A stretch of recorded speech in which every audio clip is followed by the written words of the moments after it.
Buccaneers, but these individuals, they're kind of cool. Am I crazy or was that Phoenix walking into your wall like a bot? I know, right? Was I seeing things?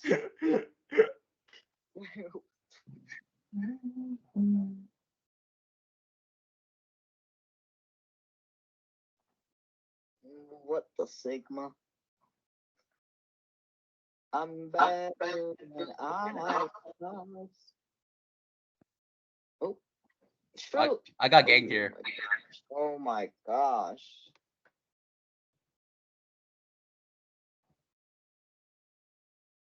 Type. Surely we heal ourselves. Of course. Yes, sir. Surely we wall off the spike so your teammates can defuse. Oh, never mind. They just. Wait. Where is when I? Oh, this is pistol. Yeah, here we go. Surely we jack off. Surely we throw a slow orb. Surely we throw a slow orb. Surely we throw 2 slow orbs. Okay.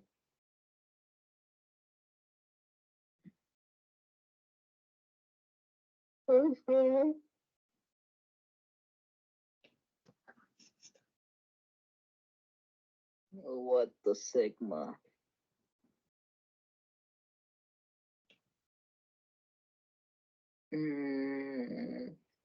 One snowman. Holy Sigma! Surely we wall it off. I mean, surely we just wall it off. What the heck?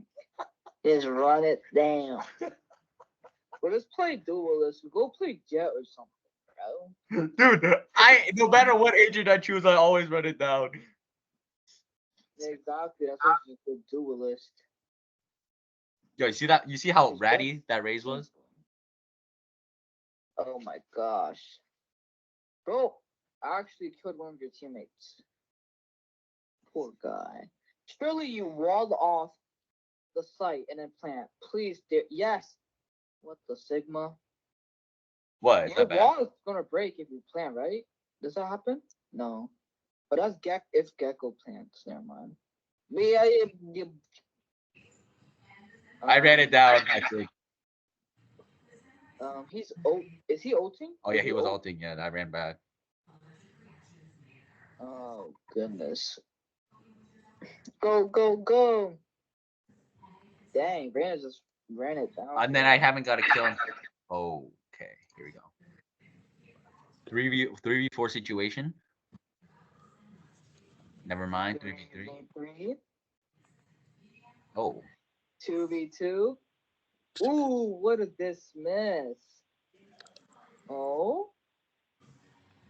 Oh. Francesco, can you hear me?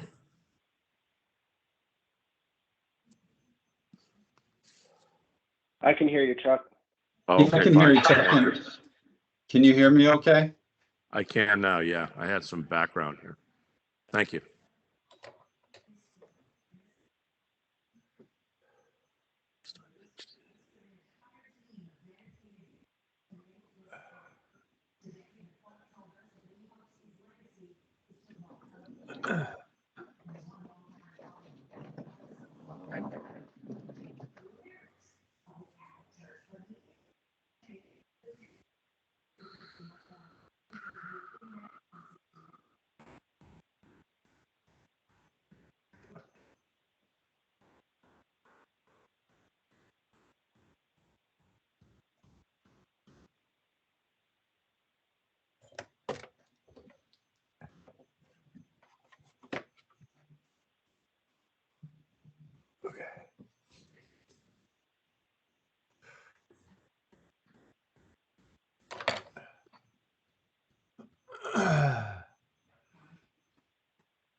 Well, Chuck, I see it's 7 o'clock and we have a pretty good contingency here. So if you'd like to get things started, I'll hand it right over to you. Thank you very much, Francesco. I know we only have 2 hours to conduct a lot of business here, so I'll turn it right back to you and you can kick the show off. Thank you very much.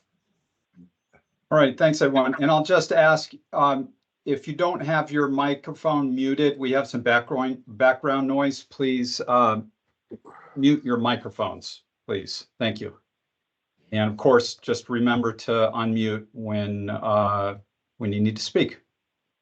Okay, I'll jump right into it. As Chuck said, we have very full agenda this evening. It will be a very focused effort, but we have a lot of work to do. All right, so let me jump right into things. And I take it everyone can see my screen, correct?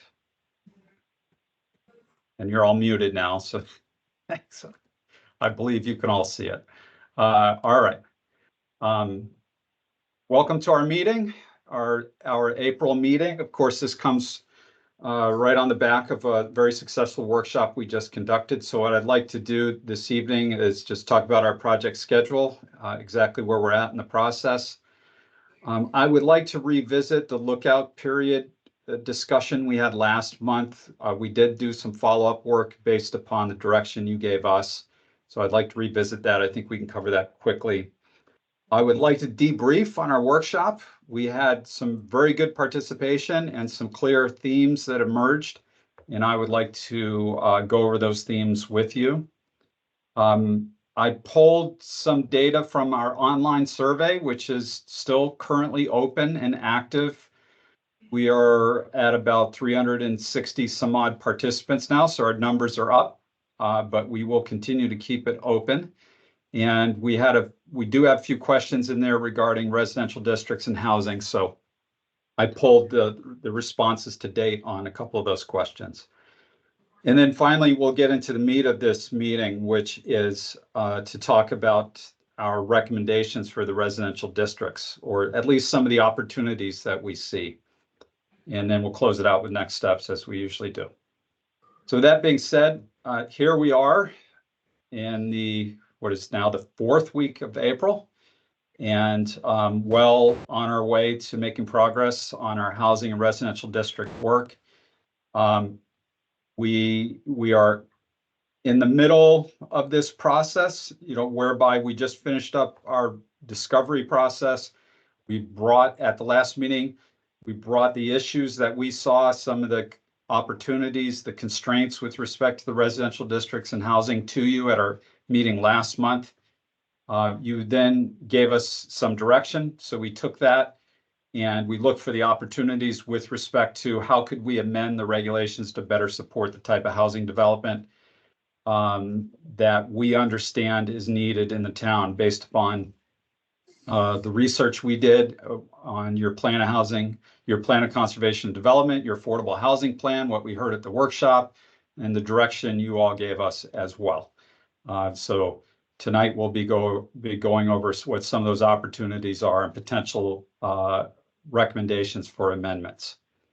And the work we have before us is at our next meeting in May is to further refine what we discuss tonight. And then ultimately we want to bring all of this work to another public presentation. We have flexibility in that date. Right now we have something slotted for June before school's over and everyone's distracted for the summer.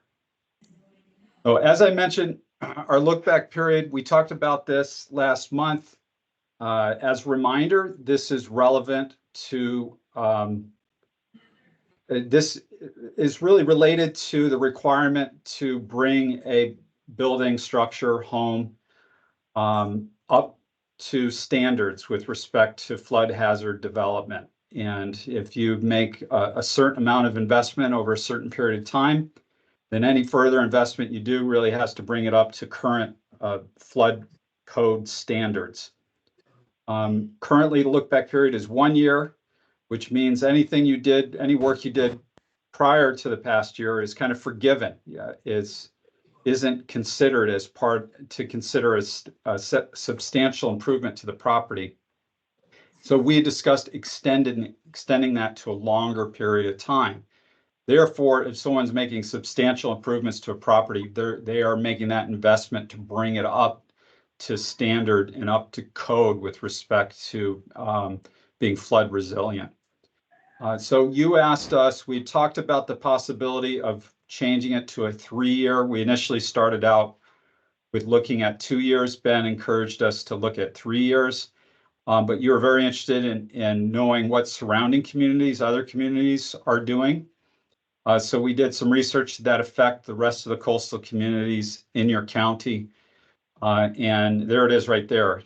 So Town of Groton has a 1-year look back period, just like you currently do, as does the city of Groton. New London, however, has a 10-year look back period. Waterford, up to a couple of years ago, had a look back period that was the life of the structure, which basically means that whatever documentation that can be found regarding improvements of the structure, those all counted towards substantial improvements. That was changed to 2 years, a year or two ago. So it was reduced significantly. East Lyme, 2 years. Old Lyme, 5 years. So out of those 6 communities, if you average that out, it averages out to close to 4 years, something like 3.5, 3.25 years on average. So the question is, as we revisit this discussion, do we feel comfortable making a recommendation to amend your zoning regulations to a 3-year look back period? And now I'd like to open it back up to comments from any or all of you.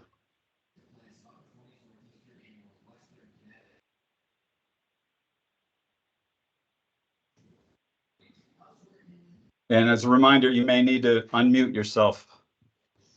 Francisco, Yes. Fred Dykman. I've seen several examples of 1 year being, in my opinion, too short, where a contractor schedules his work almost to the minute to avoid upgrading the property. So I think that has proven to be too short. I don't know what the right answer is, but 1 year it's easy to live with 1 year and not put the second floor balcony on, or the, you know what I mean. Some projects take 2 or 3 years, and some of them do. Yeah, which means that yeah, which means you could do 3 years of improvements, and only the most recent year is being counted towards considering it a substantial improvement of the property. This is Gary. I like the 3 years. I agree. The 1 year, I've seen it be abused multiple times, at least where I live. That's for sure. I think when Ben had said it, it seemed like a good compromise, and I like the 3 years. Okay. All right, and I agree. I see there's. I agree, Chuck, Francisco. go ahead. I Okay. agree. I agree that 3 years appears to be a good middle of the road change at this point. Okay. Thank you, Chuck. And Ben, I believe you have your hand raised. Or Ben Tamsky. Can you hear me? Yes. Oh, okay. No, I just I still would advocate for 5 years. I just think that to be consistent with your your tightening of the regulations for building in the floodplain, I just think it'd be more consistent with those tightened restrictions if it was 5 years or more, because 3 years, while a lot better than 1 year, it seems like you could still get around it. But anyway, that's just my opinion. Thanks. Okay. And this is something you could revisit in a few years. You could try 3 years out and see what that does to affect the kind of change that you need. And if it's still not effective, you could entertain increasing it to 5. Lynn, I see you have your hand raised.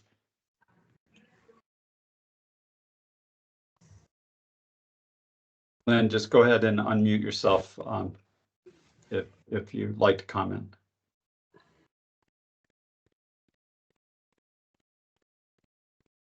No. Okay, Lynn, we'll come back to it if once you're able to unmute and speak up. Okay. All right. I think I'm just making sure we have everyone, looks like. So I will continue because we have a lot more work to do this evening. So we will go with the 3-year recommendation for the time being. So our April 10th workshop, it was very successful. We had 30 attendees. About 20 of them came in the last 2 minutes, and we are very happy to receive them, even in the last 2 minutes. And it provided us with 3 very active breakout groups. And we had robust discussions and with agreement on some issues and disagreement on other issues. We had a very a very active, engaged crowd. It was somewhat polarized on some issues, but I think everyone appreciated where everyone else was coming from. And so let me walk you through some of the feedback we received. As a reminder, for those of you that were there, we did this interactive survey. If you weren't there, we did an interactive survey in the room. We handed out clickers and everyone was able to vote in total anonymity. So we got honest votes out of people. And we had 9 questions. And the first question is, do you think the zoning regs adequately and appropriately regulate development in the town's residential districts? And about half of people felt that it did not, and the other half were, either yes or many people just not sure. When we asked, does Stonington need more housing? More than half of people said yes. 57% specifically, although 30% did say no. We also asked if Stonington needs to allow for a greater diversity of housing types. Once again, 57% of people said yes, and it may have been the exact same people that said that Stonington needs more housing. However, 43% said no. One of the themes of the evening was that people like the identity of Stonington as being primarily a community of a high home ownership, single family home type community. People really think that's important to the town's identity and have concerns about doing anything that would be disruptive to that identity. I think that's one of the, and not everyone feels that way, but that's one of the key themes of, I think, many that attended. When we asked about housing for seniors in age-restricted or assisted living facilities, a little less than half of people said that Stonington needs more of that type of housing. So this response was a little less robust. And once again, 30% of people did not think the town needs more of that type of housing. When we asked about a higher density of housing in village areas or other areas that are already highly developed and whether or not that was a good idea, here we had more no's than yeses. So of all those people that thought we need more housing, we need a greater diversity of housing, they were a little less bullish on putting more housing in the village areas or where you already have a lot of development. So 48% did not think this was a good idea. When we asked about development in coastal areas, here we had really the greatest alignment in terms of opinions. 73% of people felt that development in your coastal areas should be more restricted. There should be greater restriction on that development. Only 27% of people disagreed with that. When we asked about accessory dwelling units, most people, 59%, a little short of 2/3, said that the regulation should be changed to allow for more accessory dwelling units, with 1/3 of people did not think that was appropriate. Underlaying all of this, particularly with respect to some issues such as accessory dwelling units, is the fear and concern about short-term rentals. And that was a key theme that emerged throughout our discussion. In none of the recommendations that I present tonight do we directly address that. We have talked in prior meetings about that being an issue that deserves attention all into of it and of itself. And we don't want to get it mixed up with all the other zoning work we're trying to accomplish. Furthermore, I've had some back and forth with Clifton, and as I understand it, the town's attorney has advised the Planning and Zoning Commission, his office, to only address this issue through a municipal ordinance, which is outside of your zoning regulations. In addition to that, there is currently a bill right now that's in the legislature. I think it just got out of committee. It's working its way through this session that would specifically authorize towns to create a short-term rental registry ordinance. So it's a very small attempt to grant towns a little bit of authority. Authority beyond that is unclear right now and really would have to be tested in the courts. So we're not certain that we would have firm ground to stand on if we did try to accomplish this issue directly through the zoning regulations, even though there are some communities across Connecticut that currently regulate short-term rentals through their zoning regulations. So for all those reasons, we're going to keep that specific issue to the side, realizing it's an important issue that needs to be addressed. And I bring it up now because it came up in our workshop, and I think it was a concern that underlies much of the feedback that we received, even if it wasn't explicitly stated. So continuing on, we asked if should more housing be built as part of a mixed-use development, and here we're very evenly split. About half of people thought yes, half of people thought no. And then finally, should the town allow multifamily residential, whether apartment or condo buildings, to be built in more places? And here there was stronger opinion towards no and less in support of yes, but relatively evenly split, 47-53%. Now, the next part of this was the visual preference survey. And this really came through in the visual preference survey, this general opposition to any big, large scale, big format development, even if it's residential. And you'll see in the images, these were, of the 30 images we showed, these were the most preferred by far. And I think these are different types of housing. We have 3 what appear to be single family homes, which are very familiar, look very familiar. You could find homes just like these in Stonington. On the bottom middle, townhouses. We showed a lot of images of townhouses.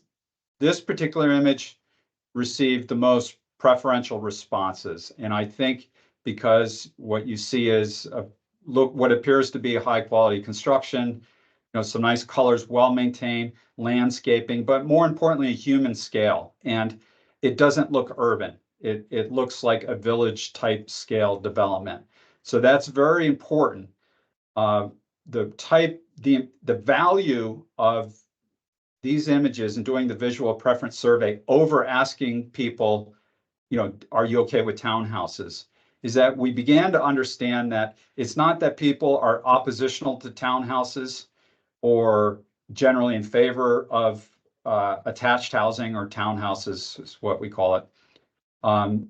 It's that how it's done, how it's built, how it's oriented on a property, how it interfaces with the community, the quality of the construction, landscaping, all those elements are incredibly important. And so what we see in these images are things that I think people look at and say, yeah, that looks like it could be here in Stonington today. So the upper right corner is an accessory dwelling unit, very modern look, but it seemed like people thought, yeah, if that were in someone's backyard, that would be okay. In the bottom right corner is an older, more historic type of 2-family home. So on the least preferred side was, as I mentioned, large format, big scale, and anything that looked urban. So those are the 2 themes. If it was big and if it looked urban, it was generally not preferred. So the center right image, those are townhouses as well, but you'll notice the landscaping is a little more sparse. It looks a little more like a city street. Maybe the quality materials aren't quite there as the image before. So people are responding to that and generally feeling what they're communicating to us is that this type of development we're seeing, we don't think is appropriate for Stonington. And it was really incumbent upon us to understand why that was. And I think the clear themes are the scale is too big. We don't want big single building developments. We want something at smaller scale and more integrated into the fabric of the community. And we don't want anything that looks too urban. Definitely needs to look like town or village. All right. Any questions or comments on those images before or any the other survey responses we received before I move on to summarize the breakout sessions? And Salvatore, you have your hand raised. Go ahead.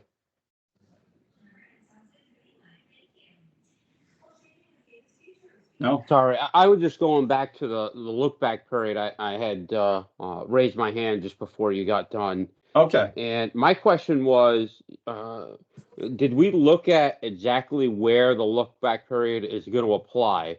Because the last time that I worked on this with EDC, we saw that all of downtown Pawcatuck, Mechanic Street was all within the look back period. And the specific issue that we looked at was some of the housing right near the train tracks there. If they had to redo a bathroom, you know, that would be more than 50% of the value of the home. So in 1 year, they couldn't even redo a bathroom if they had to, or redo siding. So, you know, I just want to make sure that we're looking at issues like that when we're looking at the look back period. Okay. Thank you, Salvatore. Thank you. We won't get back into that discussion, but we will definitely note that. Thank you. Moving forward. So thank you very much. This is Lynn. Yes, Lynn, go ahead. Yep. I'm sorry, my mic is now working. Okay, I just great. have to say I totally agree with the last comment. And in general, I think that a 5-year look back period, especially for homes on the water, is just more appropriate due to the value of those homes. And if there was a way to tag the look back periods based on either a zone or the value of the home, you know, maybe we could do some that were 5, some that were 1, but you know, in general, I think given the value of the real estate in Stonington and the way construction goes for multiple years, the longer look back period of 5 years is more appropriate. And sorry yet Salvatore was expressing, and yet Salvatore was expressing concern about the length of the look back period and the impact that might have on buildings in some of the village areas. And Salvatore, really quickly to answer your question, and then we have to move forward. The look back period is applicable everywhere within a flood hazard district, which encompasses areas of much of the coastal areas of town from east to west. You know, Mystic all the way to Pawcatuck, Clark's Village, and it's so it's pretty extensive. The maps, the zoning map atlas is online, or the GIS viewer is online. So if you want to take a closer look at that, just look for the flood hazard overlay, and it's applicable to anything that is in that flood hazard overlay district. So just one follow-up. So in downtown Pawcatuck, as I understand it, that all falls within that overlay. What would be required to be compliant? Because the last time that I looked at it, you know, these buildings, commercial buildings, residential buildings, would have to be put on stilts, or you know, because there wasn't really any other way to keep them at the sidewalk. So I'd like to know what would be needed to keep them compliant. All right, I'm not going to be able to answer that tonight because it's kind of a lengthy description. But what I will do is I'll refer you to the existing zoning regulations and to our recommended amendments, which describe in detail the measures that can be taken to make a structure compliant. And not all structures have to be elevated. structures that remain on grade can be treated in other ways, commercial structures, that is. Okay. So with that being said, we have to move forward, but I did note your concerns, and we will take that into consideration. Okay. Thank you. All right. Thank you.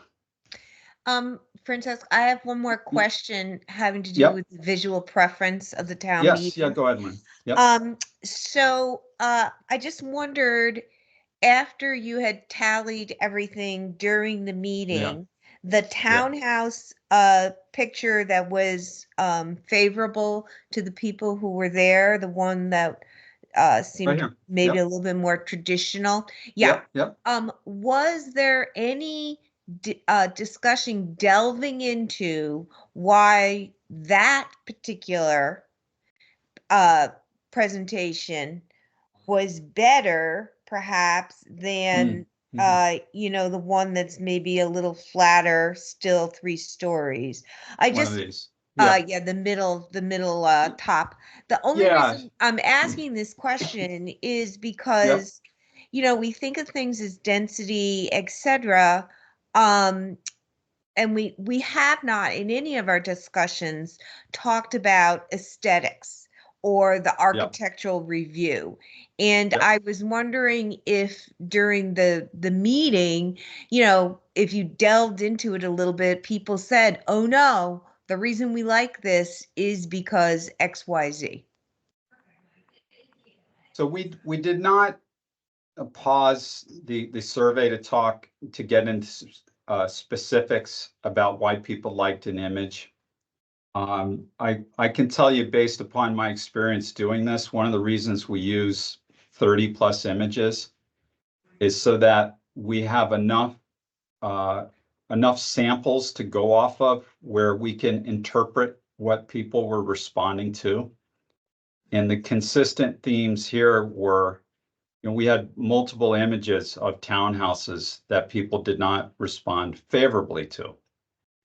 So the question is, well, what was different about this image that they did respond favorably to? And those are some of the things I described prior. If I go back to it, I think it's very clear that the scale of it is more human scale. It's very pedestrian. We see a range of building materials. It appears to be high quality. There's a lot of landscaping. So I think those aspects, and you point out very important issue, is the aspects of the quality of design. Now, your zoning regulations, your zoning authority really can only go so far with respect to design. The only other way to regulate design within your town would be within a designated village district or historic district. You could have your architectural review board is advisory, but you can't deny an application based upon aesthetics alone. So I don't expect that architecture and design style will be a focus of our work, only because we have so much work to accomplish with the zoning alone. But I do believe that there is room through your design review committee to really maybe develop some design guidelines, even if they're not standards that are compulsory, some guidelines that are advisory that will direct developers, designers in terms of what is expected in the community, what's preferred in the community, and will ultimately guide them towards something that will result in a better project, a better product for you. I think that's a great suggestion, a really good suggestion. I mean, we definitely can't dictate, but I do think that, when we can suggest very strongly, it's probably a good idea. Thanks. Sure. We last year I worked with the town of Glastonbury to develop design guidelines for their town center area. They did establish a village district, which gave them authority to make those guidelines standards, to make them compulsory, and to not deny applications that did not comply.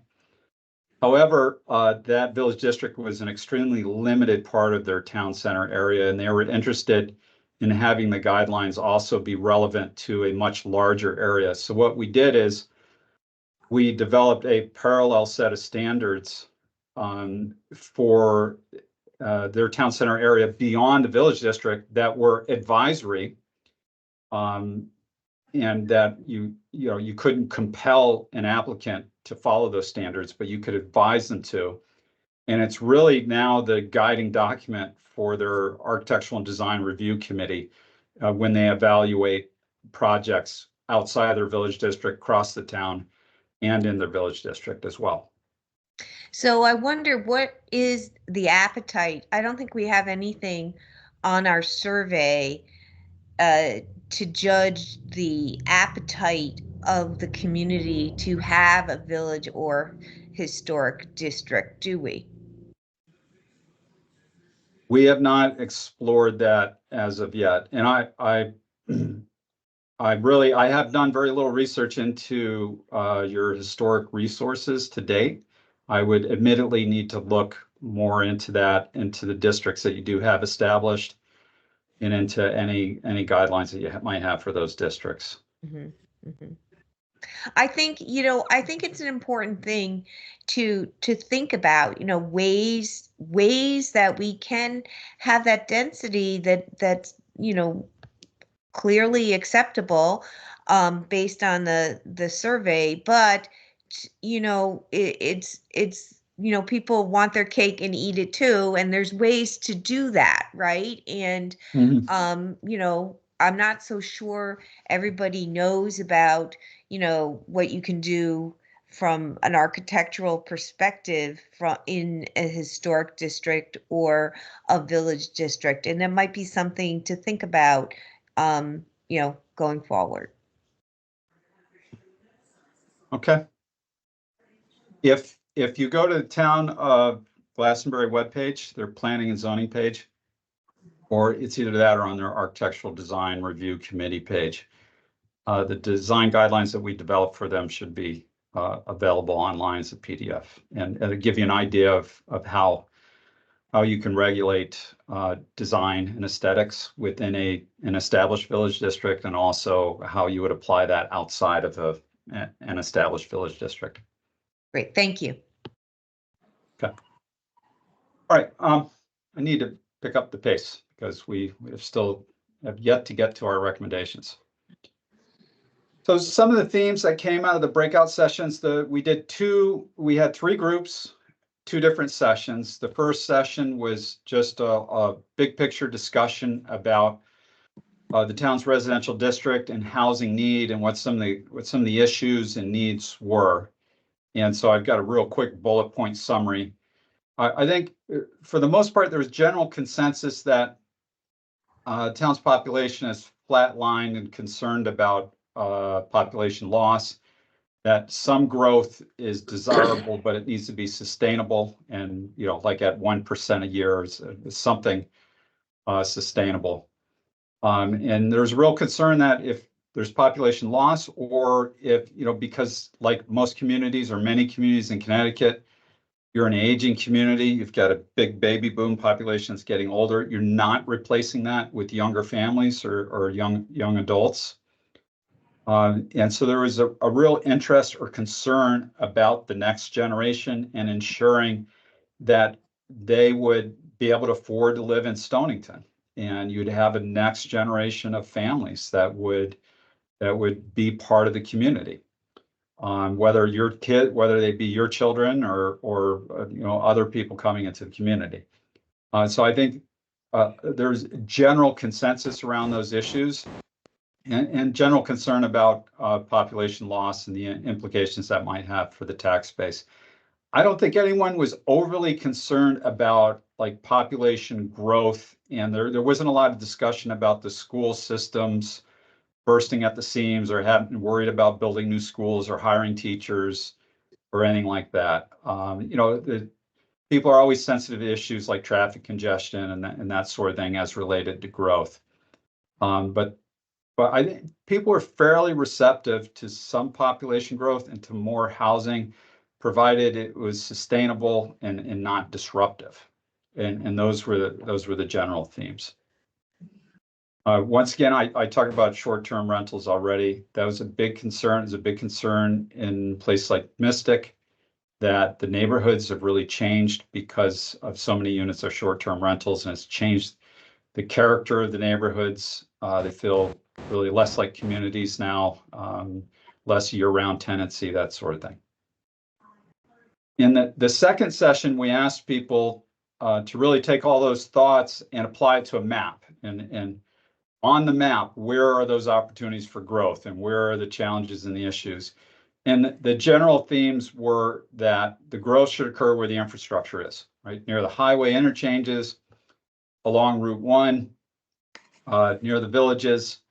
And we should generally stay away from the more rural areas like the GB 130 and flood hazard areas along the shore. And I think most people are on the same page with respect to this. So when we map that on the map, this is what it looks like.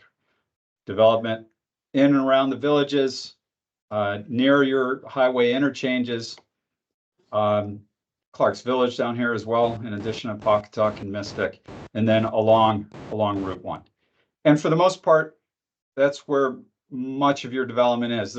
Well, exit 91, there isn't a lot of development around there, but given the highway interchange, people felt there's some potential there. There's an LI 130 zone as well. However, that area around the interchange is also GB 130, right? It's your least dense, most rural residential, most prohibitive residential zoning district. So it's really, as I start to show you some more maps, we're really going to get into why are these districts look the way they do? Why are they where they are? And where is the development relative to where these zoning districts currently are? And so we're going to have a much bigger discussion about that. As I mentioned, we have the online survey. We have a few questions with respect to housing in your residential districts. So I sampled a few of those, and it's very muddy, right? There aren't real clear indicators as to strong preferences in one direction or another. So we asked this question, what types of housing does Stonington need more of? And this is a force ranking question. You had to prioritize them from 1 to what do we have, 8, and put them in order. And what we see is a preference for single family homes, a little bit for mixed use, some townhouses and senior housing. But it's all pretty even, with the exception of apartments and large buildings or development is definitely the least preferred. And that is consistent with the feedback that we received in our visual preference survey. We asked about the residential zoning regulations.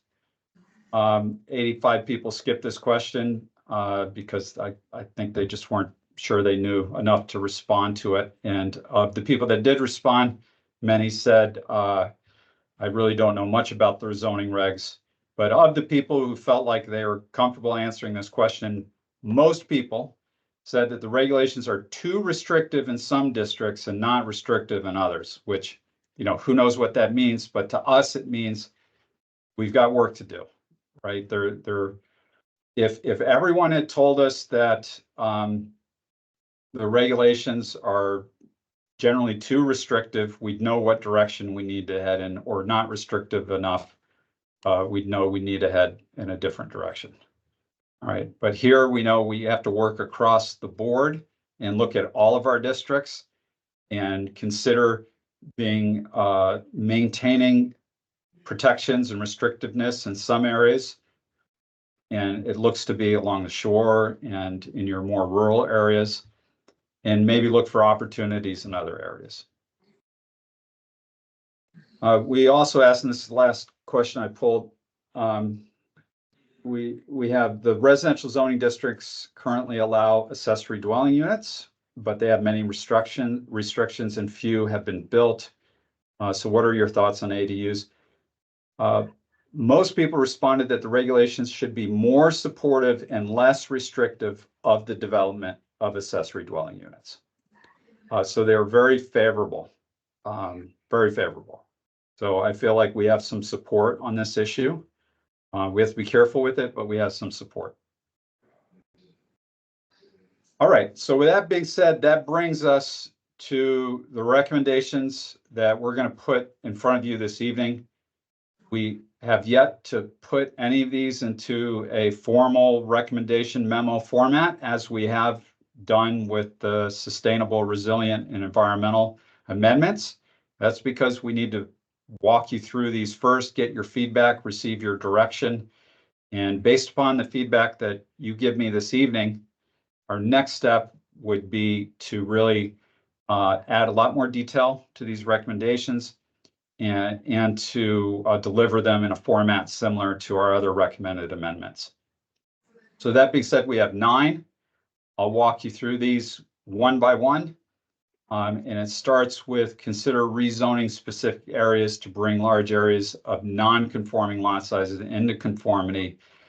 And it runs the gamuts all the way to talking about a very minor but maybe very important issue is your current accessory use regulations on the keeping of domestic animals. Okay. Now, before I do that, I realize I hadn't paused since I walked you through the rest of the workshop feedback. Does anyone have any other comments or questions regarding what we heard at the workshop? Good. All right, so let's get to it. Okay, recommendation 1 is to consider rezoning specific areas to bring large areas of non-conforming lot sizes into conformity. And I've got some maps I will walk you through to show you exactly what I'm talking about. In short, there are hundreds of lots across the town that are non-conforming with your lot size requirement of the residential district in which they're located. The effect that this has is it generally tends to discourage investment in those properties, and it creates an excessively complicated approval process for improvements to those properties. It may require, in some cases, a variance, hardship variance. It creates a lot of administrative work. It simply doesn't allow for simple projects, simple improvements to a property to be otherwise rubber stamped the zoning permit and then off to the building permit and get it done. So that's a problem. This also renders any vacant lot unbuildable unless a variance is granted. And generally speaking, ZBAs in towns really should be conservative with their granting of variances. So ideally is your zoning regulations, your districts should not create a large volume of non-conforming lots. And I'll walk you through exactly what that looks like and what I'm talking about. Francesco, this is Lynn. Yes. Before you see that slide, how often it has a vacant lot been deemed unbuildable when an applicant, due to the fact that it is non-conforming? I actually have been on the ZBA and I've never seen this happen. Well, I think, Lynn, that's probably a better question for, I think you might be the person to answer this question. And then, if Clifton could speak, I realize he's only been at town now for, about half a year. But if he can speak to his experience with that or any experience he may have, or if anyone else has institutional knowledge, the way your zoning is written and the way zoning works is that if your lot is not conforming, then it's technically not buildable. And you'd really have to get a lot size variance, and that variance would be granted by ZBA.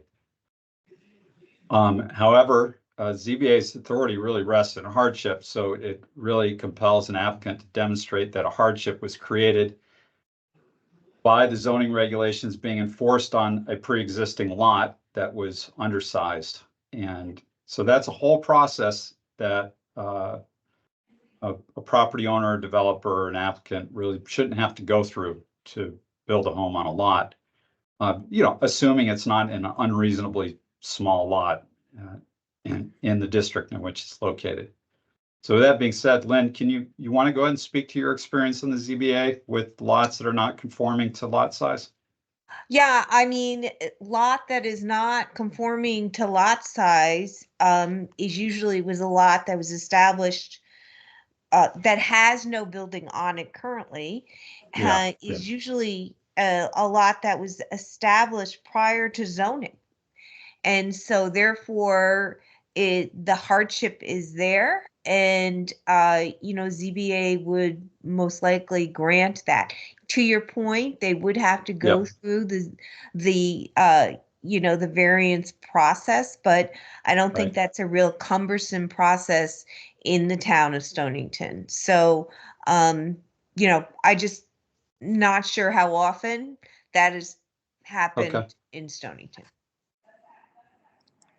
And generally speaking, that's not a good practice. And so we generally seek to reduce those. We're always looking to reduce nonconformities. Ben, I see you have your hand raised. Do you want to go ahead? Yeah, I just really quickly, I just wanted to second what Lynn said. With many years experience on ZBA, I would second what she said. Somebody came in with a pre-existing undersized lot. It was considered a hardship. Okay.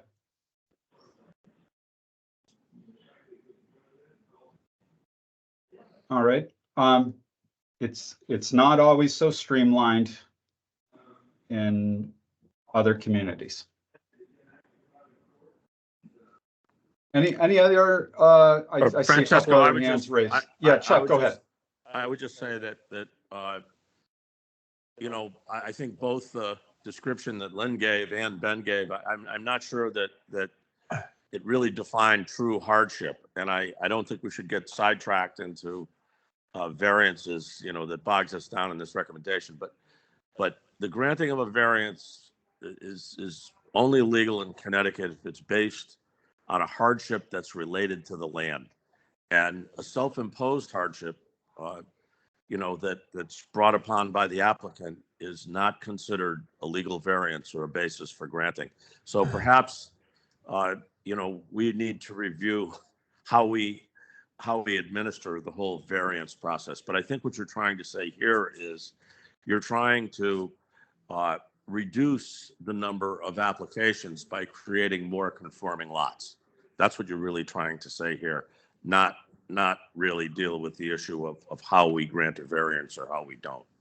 But in most cases, in my experience, not only in reviewing what's done in this town, but tremendous amount of experience in other towns, is that 90% of variances that are granted are not related to any sort of a legal hardship. It's an emotional reaction to an applicant's emotional appeal, and the town grants it based on something that isn't really a hardship. And I think you'll probably agree with that. Okay. Thank you, Chuck. I do see a couple other hands raised, and I'm sorry, I don't see a name here. There's just an F on the screen. If you'd like to unmute yourself and please comment. So Fred Dykeman also. Oh, Fred, yes. Many years on ZBA, and I would agree with what has been said. We're not nearly tough enough on variances. And okay. Thank you, Fred. And Salvatore, I see you have your hand raised as well. Yes. So I've dealt with this in a few capacities. One in Lord's, Lord's Point. Somebody applies for undersized lots relief. They were able to get into an RH10 by showing that there was not a merger, which is a very difficult process. And Pawcatuck, what we've noticed, since it was the Pawcatuck zone in the 20s prior to zoning in Stonington in the 60s, a lot of the lots were actually merged together. And, they actually lost a lot of use. And they have to go forward for a variance because, there's these great big structures. I own one of them. I've had to go through the process of a variance and special use, many, many years, and a lot of money was spent. But what I noticed was, that we actually have over a 51% nonconformity rate in the RH10 zone. And I've spoken to prior individuals in the planning and zoning department. They've confirmed this in writing, and the legislature has come down and said that when you have, such a nonconformity rate, we shouldn't be doling out variances. We should be updating the zoning manual to, take these properties that were, that had much more density and, like an RH5 or an RH1 incentive zone, especially near the state roads, okay? And, what we should be doing is making them conforming so that they could actually, be built out correctly. So that's something that, I've gone through the survey, I've asked to be addressed. I've pointed this out now, over 16 years ago, with all of the zone changes, we really need to look at RH10 and look at, what was allowed there under the Pawcatuck Fire District zone beforehand. And you'll Okay. see what's happened here and what we need to correct. Thank you. I appreciate you speaking specifically about that zone and the village. Thank you. All right, let's keep moving. So we did some mapping of nonconformities, and what we saw is that all those red dots are parcels that are not conforming in lot size in the district in which they are located. And so we have some very strong clusters of parcels scattered throughout the town. And our mapping didn't pick up much in the RH10, Salvatore, but we'll take a second look at that to follow up on your comments. We'll run that analysis again.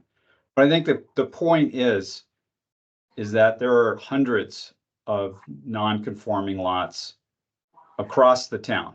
And this is lot size alone. There are other metrics as well, whether it be frontage or setback or FAR.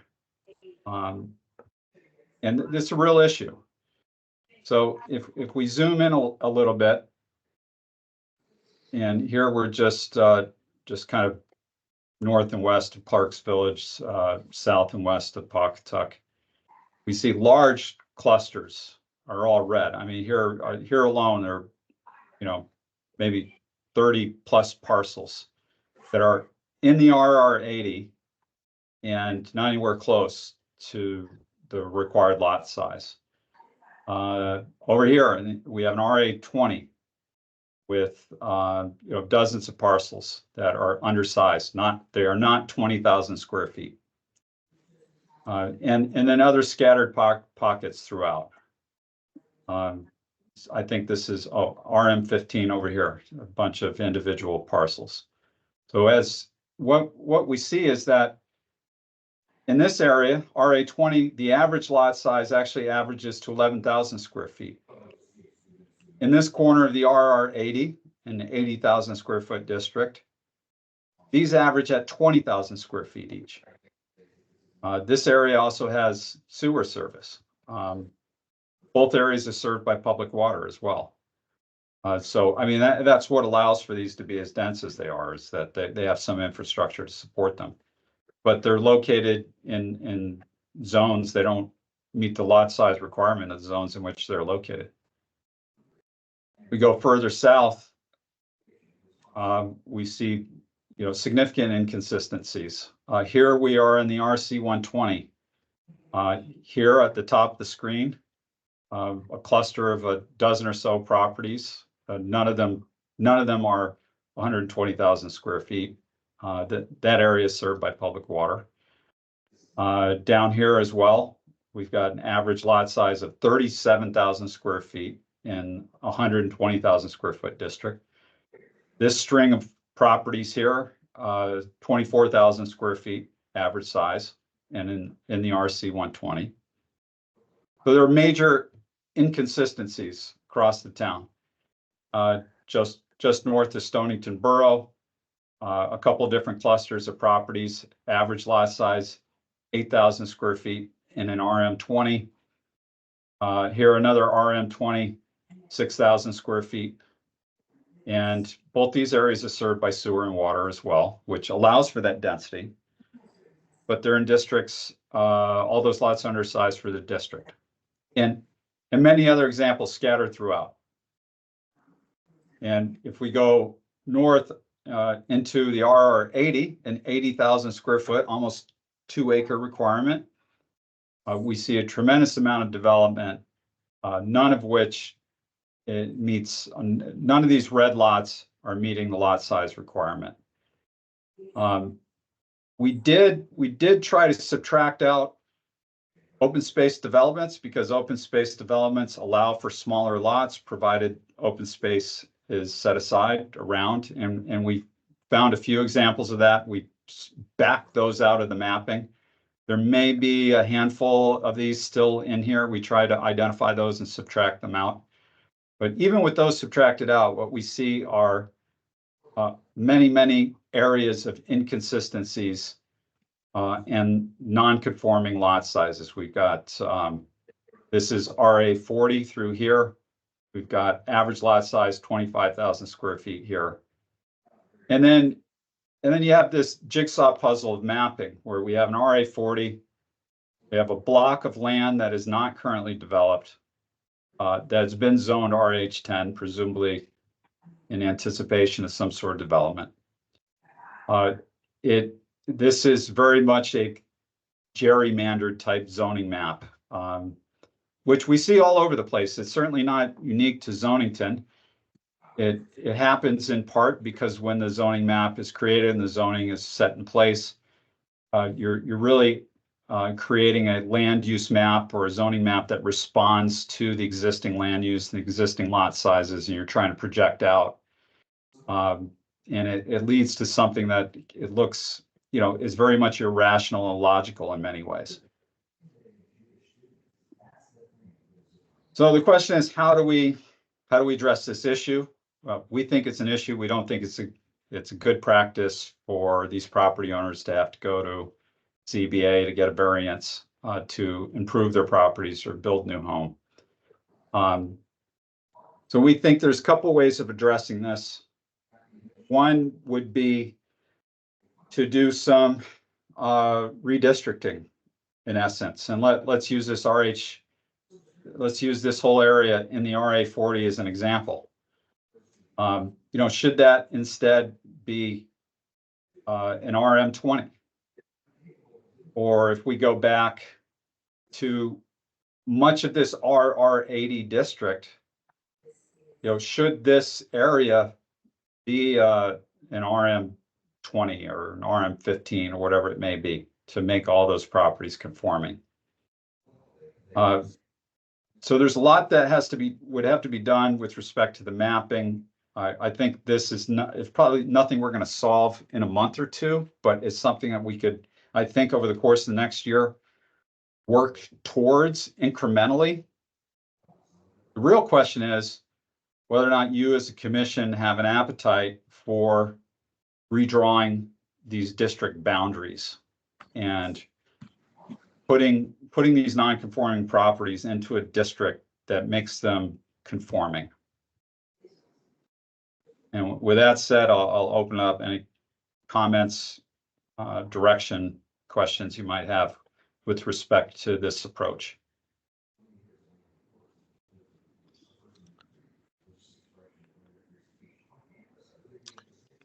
Francesco, from my perspective, I would simply say that I mean it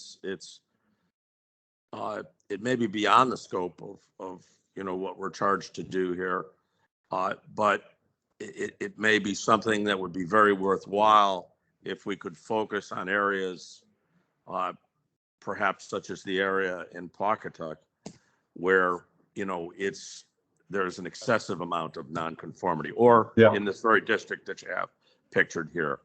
But it may take us beyond the scope of this study, so we have to be careful.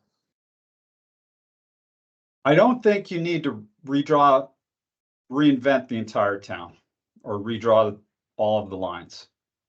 I think we have a handful of areas that we could target for redistricting. And I think that would bring a majority of the non-conforming properties that you have into conformity, if we could do that. I think you've just said what my suggestion is in a more eloquent way.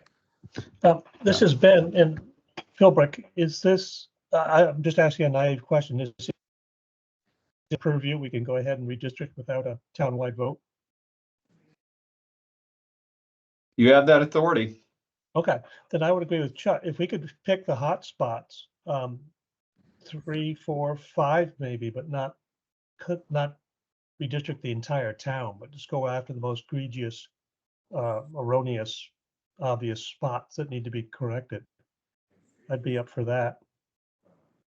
Okay. Agreed with Ben. I think we can be surgical in our approach. And there's a lot more we want to accomplish through the course of this work. That is one item alone, and it can potentially stand on its own, which is to say, we don't have to do this to accomplish everything else it is that we would like to accomplish. And inevitably, when we get to the end of this process, if you decide you want to leave this behind or pick it up at a later date, you can leave it on the table. This is Ben again. That's a great point. So sort of carry on with it now with kicking the can was the final decision. I think it would be helpful yeah, Lynn, go ahead. Yep. I now that I'm thinking my question through, it's probably not. Yeah. But I was thinking, is it the type of thing? Because I can see that, in this type of thing, certain areas might feel targeted, right? Yeah. Can you somehow have 2 votes when we go to a town vote, one for all the other things in the zoning regs that we're changing, and then kind of, item 2, change this, or are they just too intertwined and that wouldn't be practical? We've designed this entire process very intentionally to make as many of these amendments as possible be discrete from other amendments, so that we could, anything that is going to be an anchor to this process, we can leave behind and you come back to it at a later date. So while this is, to your point, this is potentially connected to other things that we do, and that'll make more sense as I get further into these recommendations. The other things we do are not dependent upon this type of amendment. And this amendment can stand alone as an individual amendment.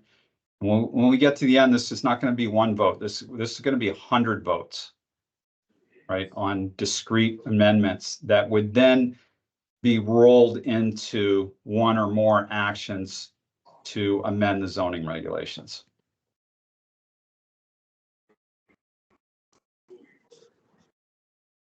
I think we've got to Does move that this make along, sense? Francesco.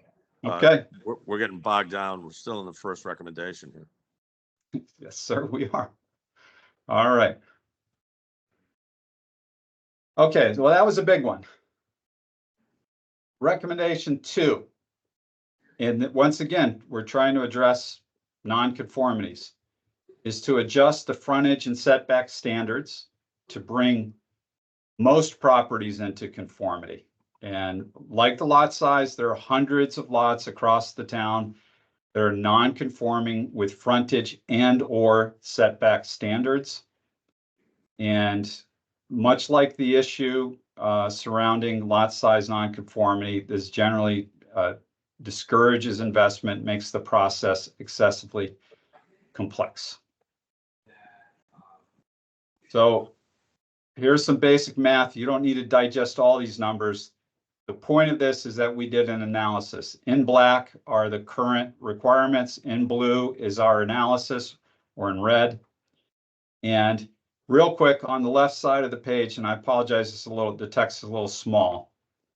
What we see is as we move up in lot size, from the R10 to R15, the lot size gets 50% bigger. Then to the R20, it gets 33% bigger.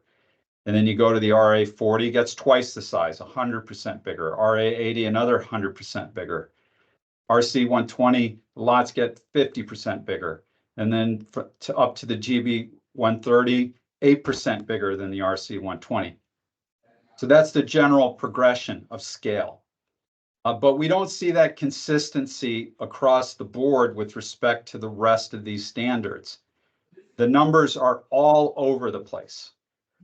So by example, in the frontage requirement, so the RA15, as you move up to the RA20, the lot size gets 33% bigger, but what we see is the frontage stays exactly the same. So there's a 0% increase.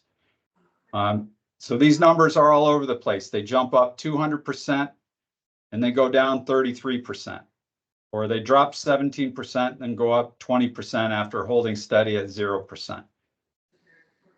So the numbers appear rational in that they're whole numbers. They generally increase by some rational increment, but they're not at all tied to proportionately to the increase in the lot size.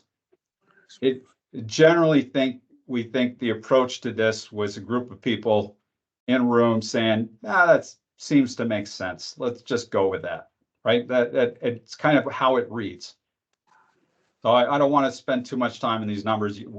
As we always do, we'll share this presentation. You can dig into the numbers. So what do we do? What would be a more rational method? Well, let's start with frontage. I think you would generally expect that the frontage requirement, and that is the width of the lot where it meets the road, would increase with your lot size. However, it should probably increase proportional to the lot size and not arbitrarily as currently exists. So if we use a basic building block, a standard lot that is 3 times as deep as it is wide, which is very typical in a historic village district, in a city and a town center. That is, your oldest form of lot is deeper than it is wide. And the reason being is because the road itself is the most valuable resource. So the narrower your lot, the more people can share that resource, and the closer properties are, and you can still have a good lot size. It's just deeper than it is wide. So if we use a lot that is 3 times as deep as it is wide as the basic building block, and the example on the right is your RC20. If your lot frontage were 200 feet, the lot would be 600 feet deep. You'd have a 120,000 square foot lot. So that's a 3-to-1 ratio. So if we apply a 3-to-1 ratio, what we see is that in the RH10, instead of having a 70-foot frontage, you would have 60 feet. And if you could follow my cursor here on the far right column, the second from the furthest to the right. In the RM15, you would have a 70-foot frontage requirement instead of 100. Same in the RA15, up to an 80 in the 20 instead of 100. 115 in the RA40 instead of 125. 165 feet in the RR80 instead of 200. 200 feet in the RC120 instead of 300, and 210 feet in the GB130 instead of 350. That would be a more rational, scientific approach. Okay. That would also have the benefit of bringing a lot of properties into conformity that do not currently meet your lot frontage requirements. In this column here, we did a random sampling of properties to get a general range for what the actual minimums are of a sample of undersized properties. And they're undersized, right? And the GB130, we found lots of properties that have a frontage of between 120 and 180 feet. in a zone that requires 350 feet of frontage. RC 120, a lot of properties 100 to 160 feet wide, and a zone that requires 300 feet and all the way down the line. So going to a lesser standard does not bring 100% of properties into conformity, but it's likely to bring a majority into conformity, while still protecting or providing, I should say, the fundamental building block of a lot, which is a minimum amount of frontage to require for an appropriate width of development, appropriate access to the road, room for a driveway, and appropriate spacing between structures. And you also have setback standards that control spacing as well. So with that being said, I'd like to open up any comments or questions as to your interest in amending these standards.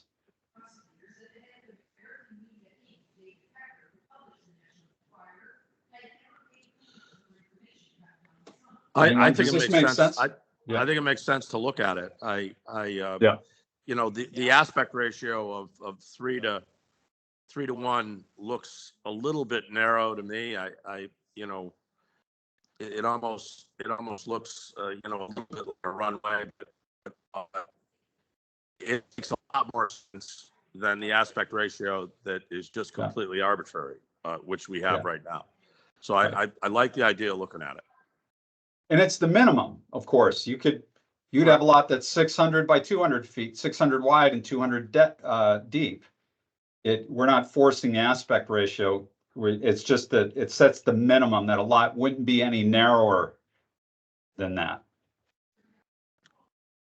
No, and that appears to fit, you know, zoning norms in other towns much more so than what we have. Yeah, I've very rarely seen in any other town, you know, where there's a 3-acre lot, a 300-foot frontage requirement. That's just off the wall. Yeah, very restrictive. This is Ben Philbrick. I think I like this math. I think it works, and I think going across the board, all the zones makes a ton of sense.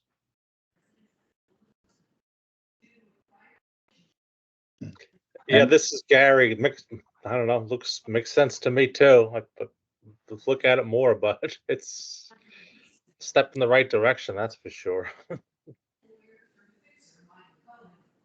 Okay, well, let's keep things moving. We have a lot more to cover. There's also your setback. It varies from 20 in the RH10 up to 75 feet in the GB 130 and RC 120. What we saw is that of course, there's nonconformities. However, those nonconformities are concentrated at the lower end. So generally speaking, as you get into the RR80 and RC 120, GB 130, the degree of nonconformity is a lot lower.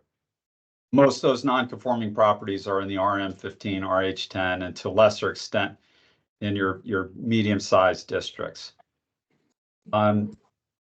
And so, by example, in the RH10, you have a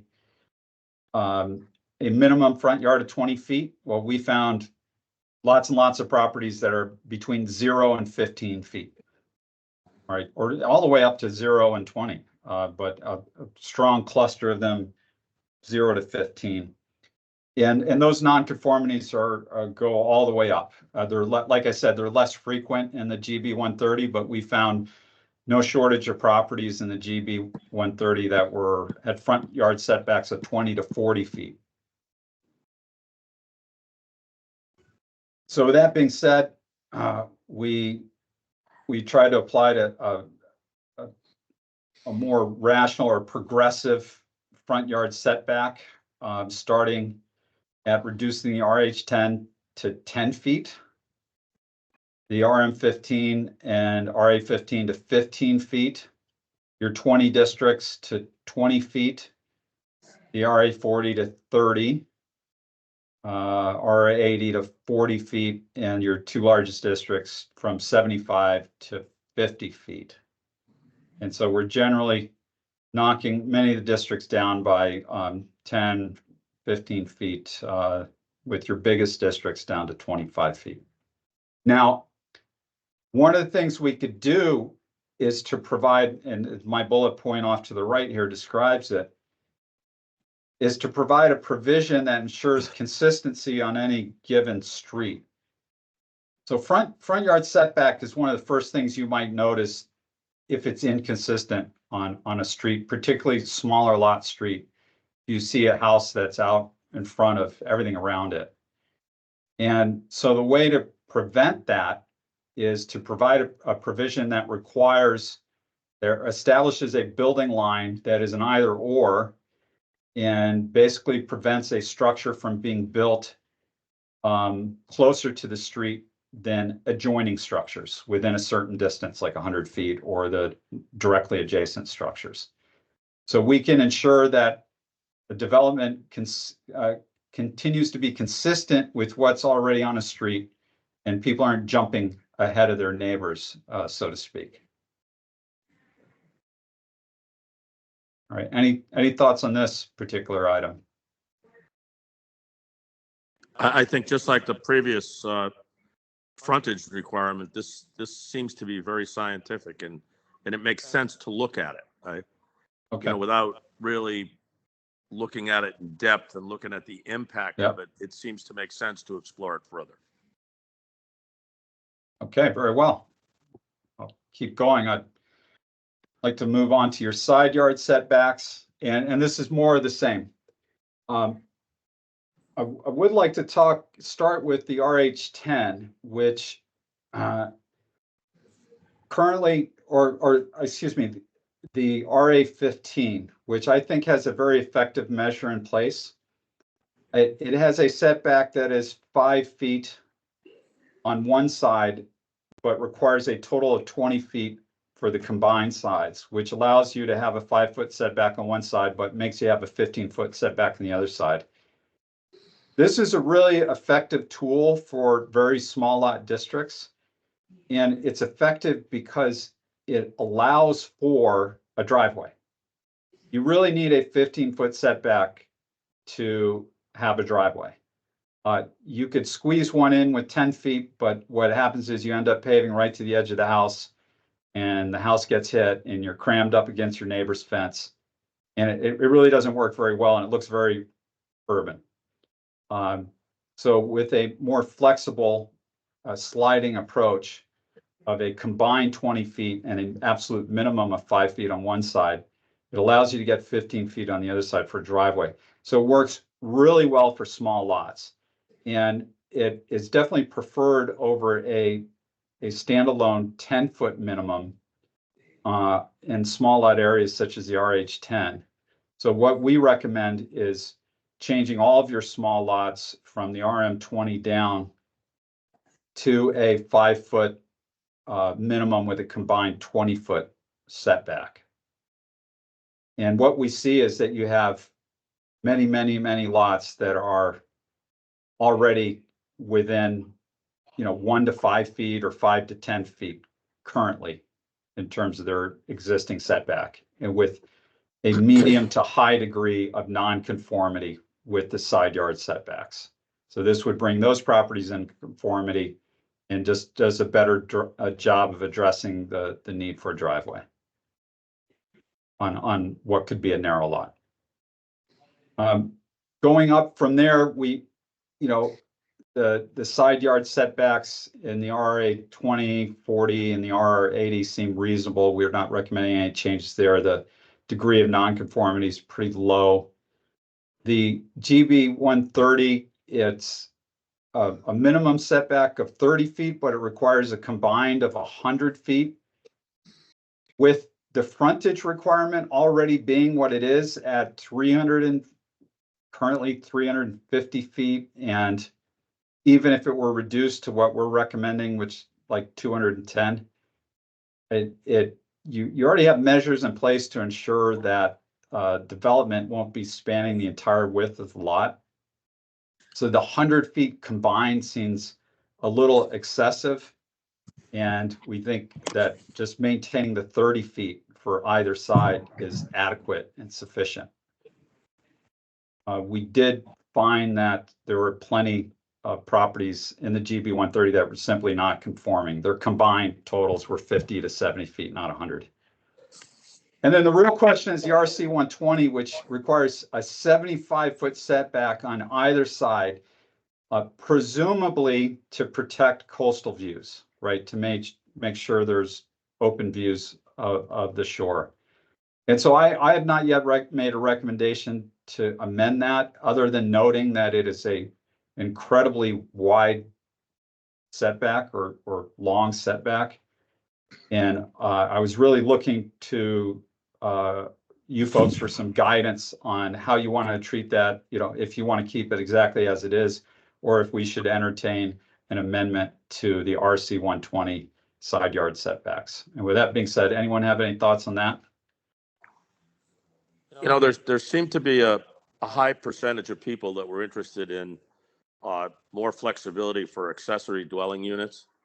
And particularly with respect to where you site accessory dwelling units, side yards, relaxing the side yards would make it much easier to accommodate accessory dwelling units. So I think it should be looked at. Okay.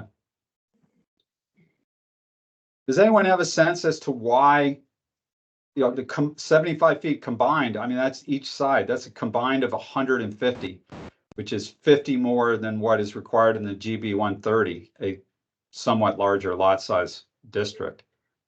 Does anyone have a sense as to why it's so big? Am I right in suspecting that it's to protect coastal views?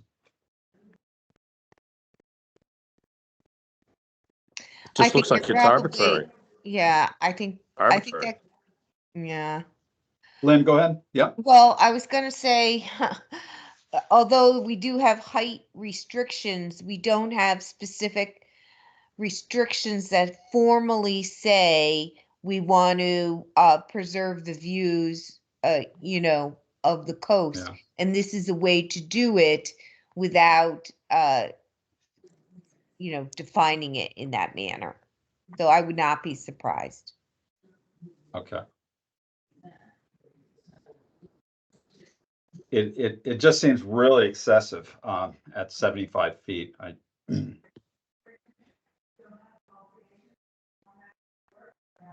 Okay, let's keep going on, and finally bring us to our rear yard setback. And here, you know, to no surprise, we find inconsistencies as well. I don't think there's as much work that needs to be done here. It's most of your nonconformities are really it's front and side yard, and to a much lesser extent, it's rear yard.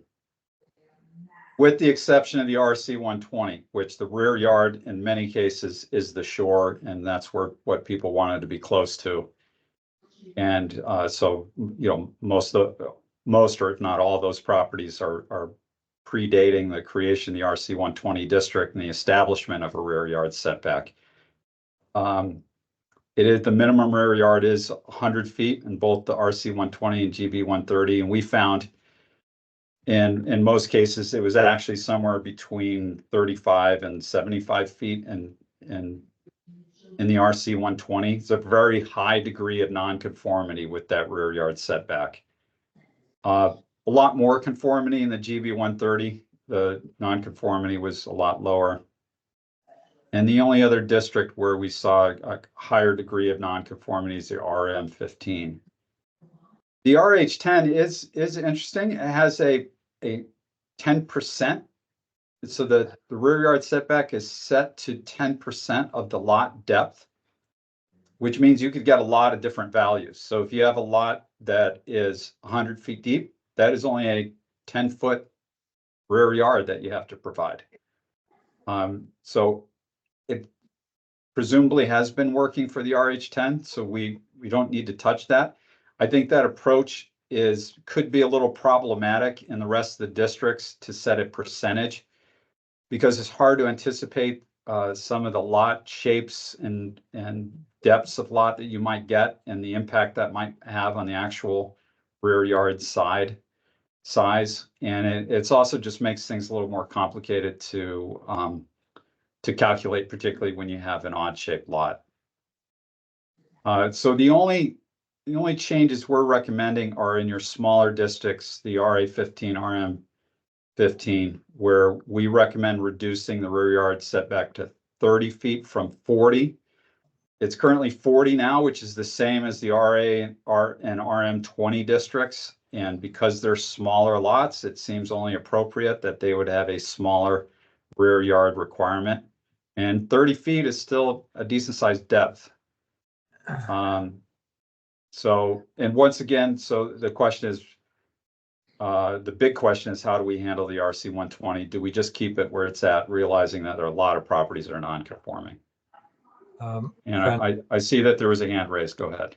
Yeah, Francisco, the 100 feet is consistent with the non-infringement requirement in the RC 120. So that's a good reason to keep it there, even though we have a high degree of non-conformity. We a tool to use with new construction. Right. One of the issues, however, is those RC 120 districts are really big, and only a certain percentage of those properties are actually bordering the shoreline. So that 100 feet gets applied to all the other properties that don't have non-infringement district or distance applied to them. Oh. Okay. Right. Yeah. Yeah. What wonders Exactly. why they are RC then? So everyone else is carrying the burden. So, I mean, having a lesser, and I'm not suggesting we need to change this, but having a lesser setback in the RC 120 would not negate the non-infringement. It wouldn't supersede that requirement. The non-infringement would just overlay it and prohibit any development within, on top of whatever required rear setback there is. Right. But but you're likely right, Fred. That was done to make it, most likely it was established to make it consistent with the non-infringement regs.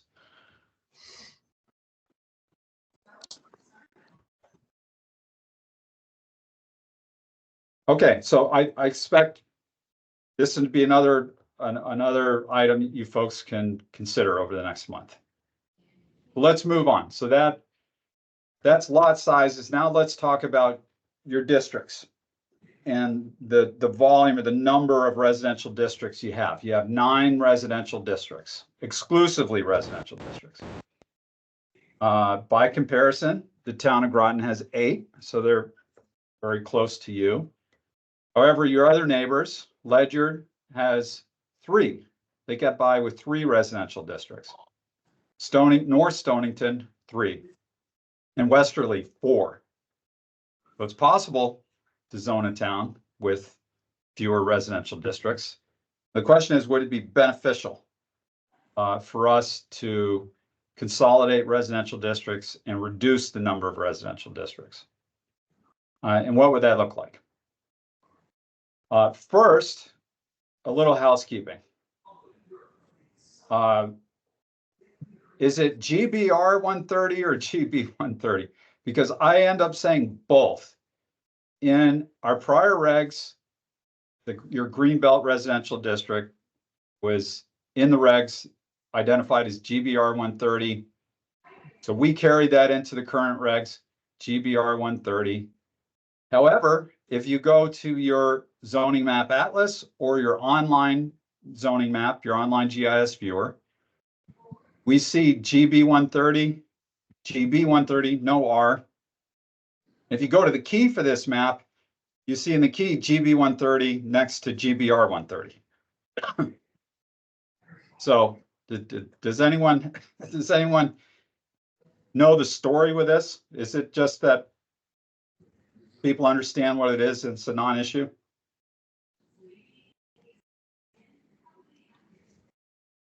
This is Ben. I have no idea. It looks like a mess. We like to be as consistent as possible. Yeah, I would agree. Clean it up. Across our document, we are consistently GBR 130. However, that is inconsistent with your maps. And as noted, your maps within themselves are inconsistent within the same key. All right, It we can- don't need to it can be solve that either- right now. It can be either, Francesco. We can decide on it's a syntax error. You know, I say we It move by is. it. It Move by is, it. right. I just wanted, there are these little things that really should be addressed. I want to make sure you're aware of them. Similar to that issue, the RA districts. What does the A stand for? Does anyone know? Is it agriculture because they don't seem agriculturally based? They're neighborhood type districts, single family. Is it supposed to stand for area? It's helpful to know what these acronyms, what these letters and symbols stand for. No? Okay, I didn't think so. That's okay. Tom, it's okay. I'm not disappointed in you because I don't understand either. All right, so recommendation 3 would be to consolidate districts and to simplify the coding or the names of these districts.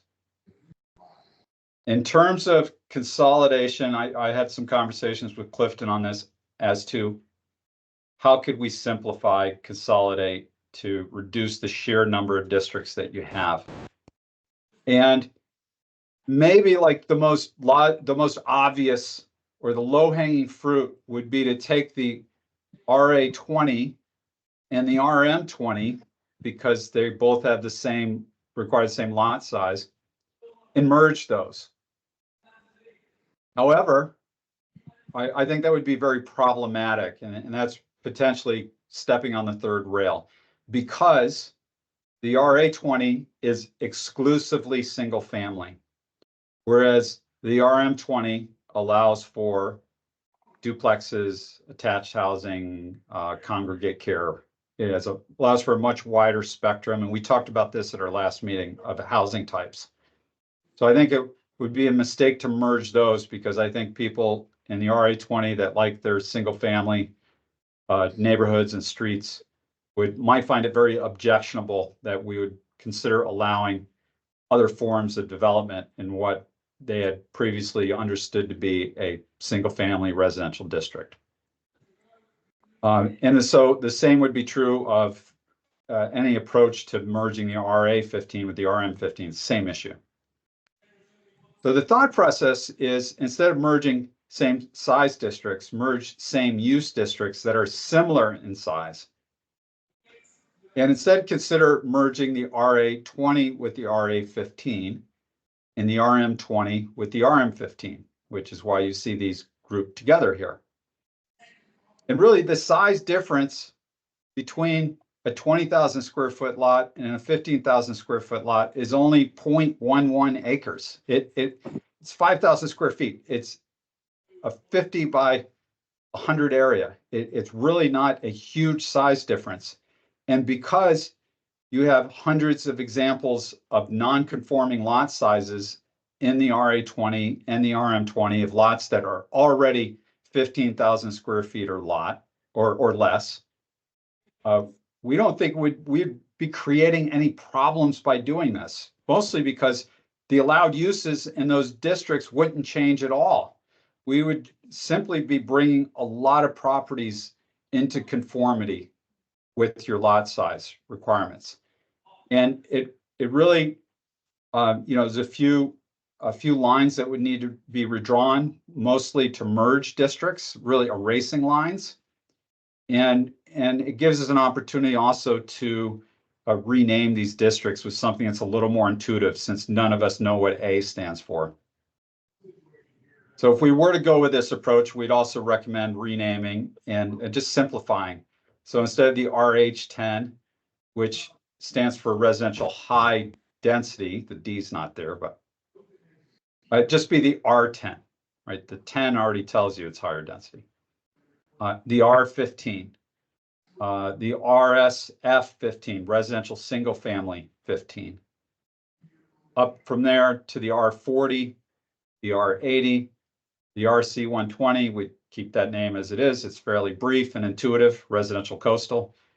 And then the GBR, to get away from this, is it GB, GBR, the RG, residential greenbelt. right? So when we refer to R districts, we can be very clear. We can generically refer to R or residential districts, and what we see is they all start with R, and it just be a little more intuitive.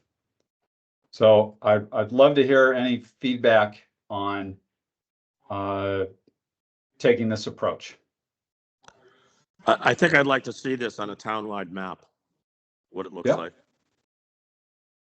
Well, hold that thought, and we will provide you with a map, but I do have some maps that paint part of that picture.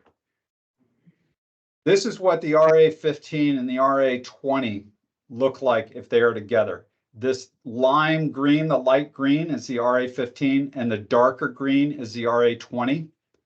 You can see in some areas the RA 20 is really wrapped around in RA 15. And you have other areas where they're completely connected, right? Down here, Clark's Village, the RA 15 and the RA 20 are completely contiguous. And in fact, if we had merged all these together, instead of these individual puzzle pieces, we'd be able to merge them into a fairly contiguous district.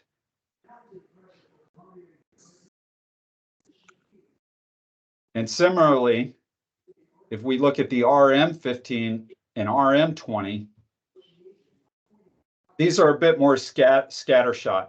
They're far less contiguous.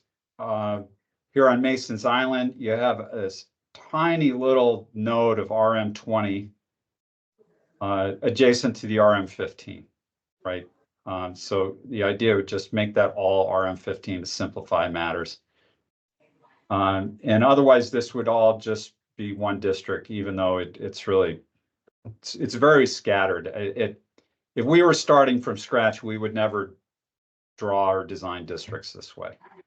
It's really responsive to what was there and maybe to a few projects or applicants that were successful in getting an area redistricted for a project that happened or did not happen. This is Ben Philbrick. I like the idea of going from 9 districts down to 7. It doesn't seem earth-shattering to merge those two together. The two couples, the pair. Right. Yeah. It's hard to anticipate there being strong or really numerous objections to this because we're not changing what's allowed in any of these districts. What we're doing is we're taking the areas that are RM or RA 20 and saying instead of 20,000 square foot minimum lot size, it's now 15,000 square foot. And some of the setbacks and frontage requirements would change with that.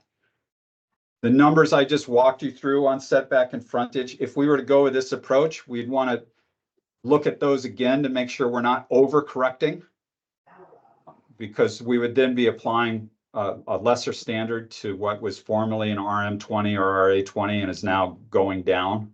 So they're already getting some relief by going down to a smaller lot district. So we'd want to make sure we got those numbers right. But I don't think it changes. These districts are built out for the most part. Most of these areas are almost completely built out. So it's not that these places are 50% built out with empty lots everywhere, that all of a sudden there's going to be development popping up that looks very different than the development that surrounds them. I think we do this and we really don't see much change at all. Maybe this allows for a couple projects to happen that might not have otherwise happened, which is probably a good thing. Other than that, it really just simplifies things administratively and within the regulations, I think. Agreed. I think you have to keep moving here, Francesco. You're way behind the power curve here. Yes, sir. Amend ADU regulations to be less restrictive. So this is simple. You currently require a special use permit for construction of an accessory dwelling unit. Why not just reduce this to a zoning permit? Do you think we would have support on that?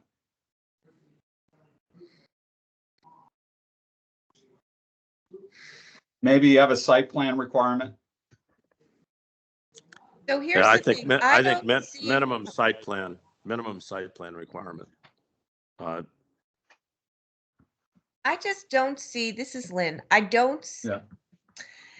getting back to the earlier discussion about short-term rentals, I I don't think you can decouple the ADU regulations and the discussion about short-term rentals. Because the reality is there the ADUs and short-term rentals are heavily linked. And I think if you're going to table any discussion on short-term rentals, you have to table the ADU. You can't just say you can have one and not the other. Um, you know, look at it this way: we then have all these ADUs built, and people thought they were going to use them for short-term rentals, and then all of a sudden you have the short-term rental discussion, and they can no longer have that source of income, or well, it's grandfathered, and so it's everything going forward. I don't know, I just feel like it's naive to think you can have one with discussion without the other. I don't know. I think the ADU is important, and I would hate to think if somebody wants a parent to stay with them, and we stop that because of short-term rentals. I don't know. I know they are tied, but I'd hate to think of us stopping people from staying in Stonington with family members because of that. I don't know about that, Lynn. I That don't seems think pretty anybody, drastic to me. I don't think anybody's saying we're stopping short-term rentals. I don't think that's that was what was said. I think what was said was that the town attorney is recommending that it be regulated by ordinance, which I know was sort of a disaster before, but he's recommending that it be controlled by ordinance and not in the zoning regulations. And we also have the issue of the legislature playing around with it. But I agree with Gary that I think it should continue to keep pace with the changes. And I understand what Lynn's saying, which also makes sense, but I don't think it can be tabled. I just don't think it can. It's too important in the overall housing mix. Well, I think this has been that my understanding is there's been only one or two ADUs even presented since we loosened up the regs. So it doesn't seem to be a tsunami coming in ADUs being turned into short-term rental. And Fred, did you have your hand raised? I just question whether you can say that ADUs cannot be used as short-term rentals. I mean, Clifton and I had a back and forth on that, and Clifton advised that we stay away from that for the time being, based upon the town attorney's opinion. Okay. Yeah.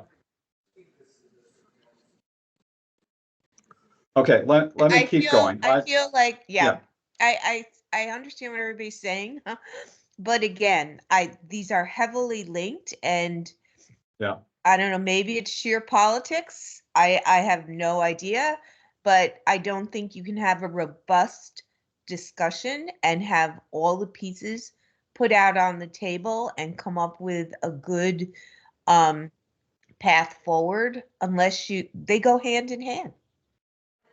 Okay, thanks, Lynn. I've got to keep things moving to get us through this. All right, the next two items are very similar. You have an open space development regulation that allows for an open space development or subdivision, and it allows for those lots to be a lot smaller than what is otherwise allowed in the district, provided that the equivalent amount of open space is preserved, so that you have the lot density of the entire development doesn't exceed the density that's otherwise allowed in the district. One of the challenges is that this regulation, the way it's written, is very restrictive. It's challenging to do one of these It's restrictive of the type of housing that can be built. And so what we're considering is to consider loosening it up to allow more than a single family home to be built, to allow 2-family homes and to allow the development of attached housing. And one of the ways that that could be addressed would be to have certain development forms that are pre-approved, meaning you could only build 2-family homes or attached housing if it met certain specifications. And Clifton provided some examples from some other communities on what that looks like, South Bend, Indiana. And let me skip ahead to that. In South Bend, they have pre-approved housing types. So if you build in one of these pre-approved types, you can build with zoning permits, straightforward process. You go get your building permits, no special permits or any of that. It streamlines the whole process.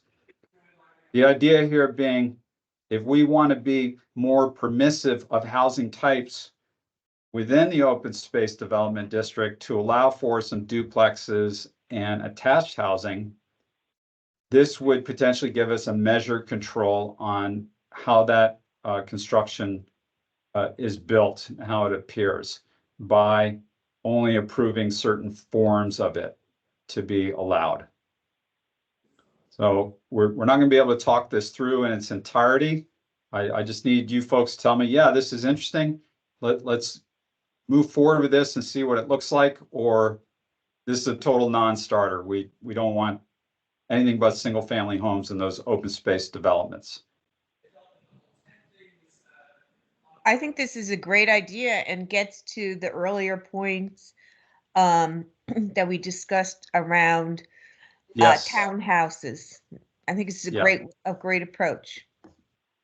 I agree. I agree with Lynn, and Yep, me too. it also fits the mold of the feedback that we got at the workshop with respect to what people wanted to see.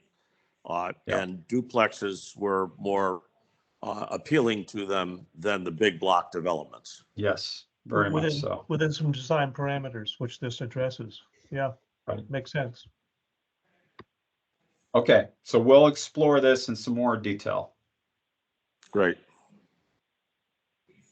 Recommendation 6. You currently allow duplexes and triplexes or 3 families in certain zones, not all of them, your smaller lot zones.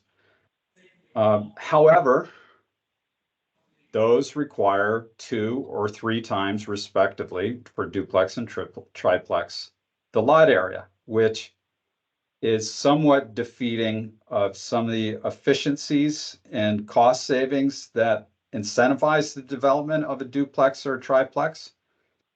One structure is definitely more efficient in its use of land than 2 structures.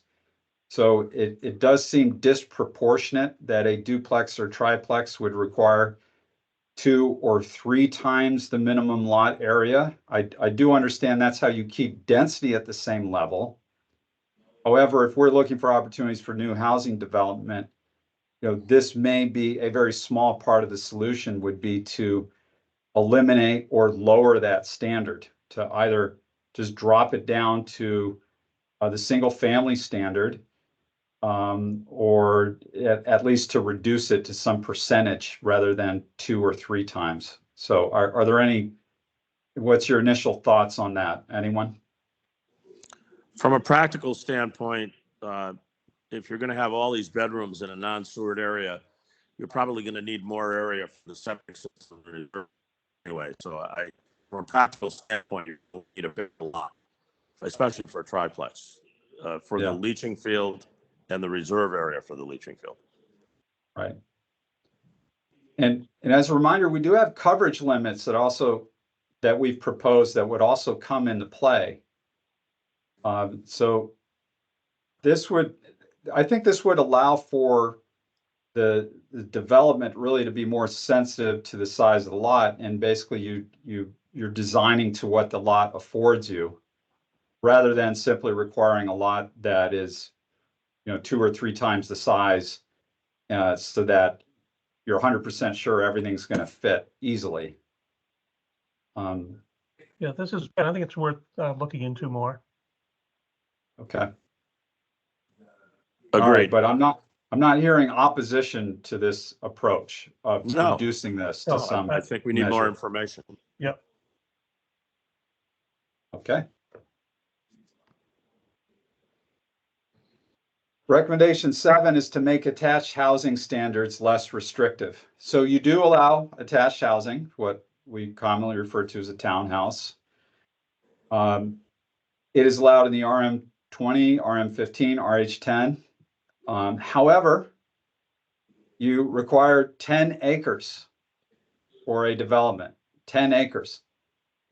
So that is anywhere from 22 to 42 times the minimum lot area of the district if you're building a single family home, which seems excessive and is probably why you don't have very many attached housing projects, because the 10-acre threshold is pretty high.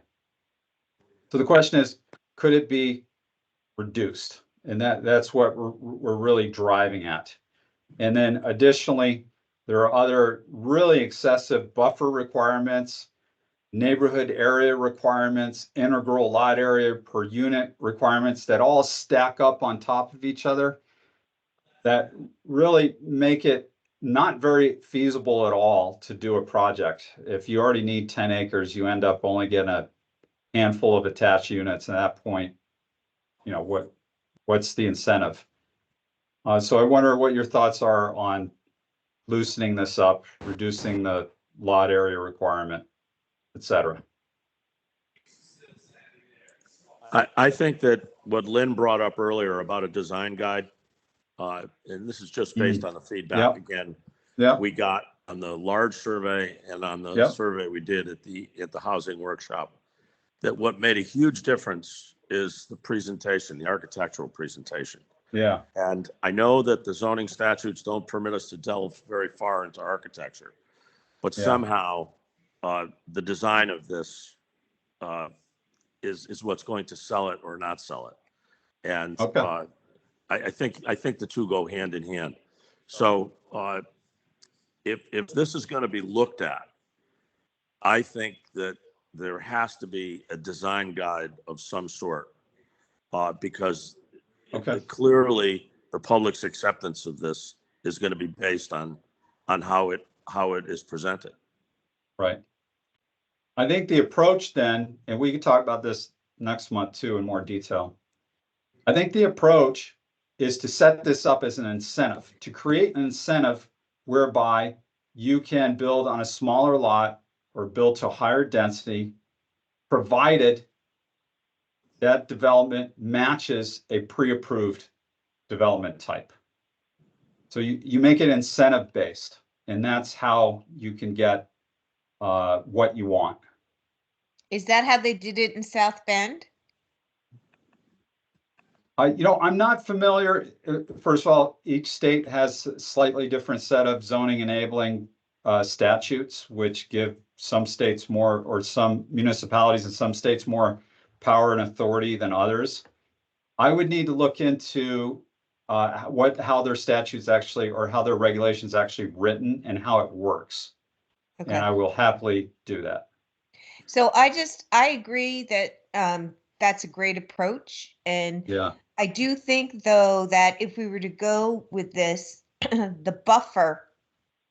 changing the buffer requirements that we talked about previously, it needs to be taken into account, right? Do you want to reduce the buffer and reduce the lot sizes and everything, and now you have 4 units right on top, and very little buffer on the side? So I just think, again, it's got to be a holistic approach when it comes to the other changes that are being talked about as far as setbacks, side yards, etc. Yep.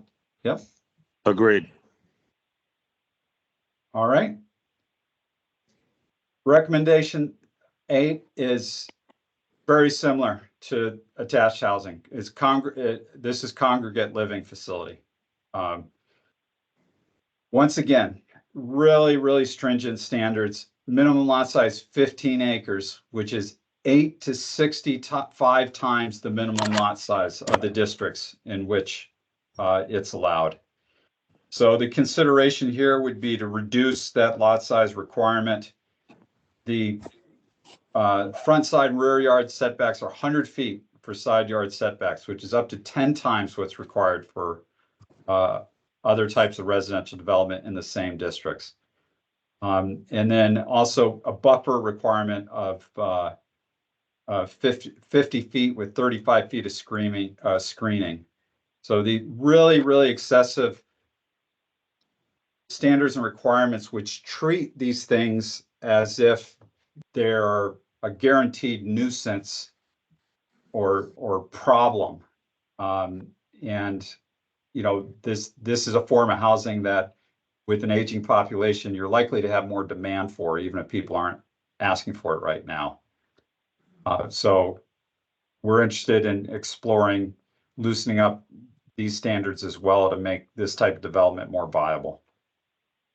I think this goes hand in hand with the same requirements does. as recommendation 7, It you know, very it be much so. incentive, that it be, you know, architectural review, Yeah. buffers, and all of the requirements that we talked about under recommendation 7 be subject to site plan review, a strict site plan review. Right. Okay.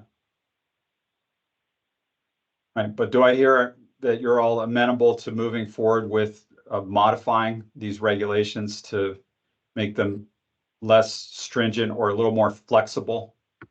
Yes. Yes. Okay. All right, good. And then finally, this is an easy one. Soft landing here. The way your regulations are currently written, it says that they only allow the keeping of domestic animals are only allowed on lots that meet the minimum lot area requirement. And I hope I impressed upon you that you have hundreds of lots that do not meet the minimum lot area requirement. So therefore, as your zoning regulations are written, those people can't have domestic animals. I think we should change that. It's simple as correcting language not to refer to a minimum lot area for the keeping of a domestic animal. Your regulations are also written to only allow for domestic 2 adults of any species. So 2 dogs, right? 2 cats, whatever it may be.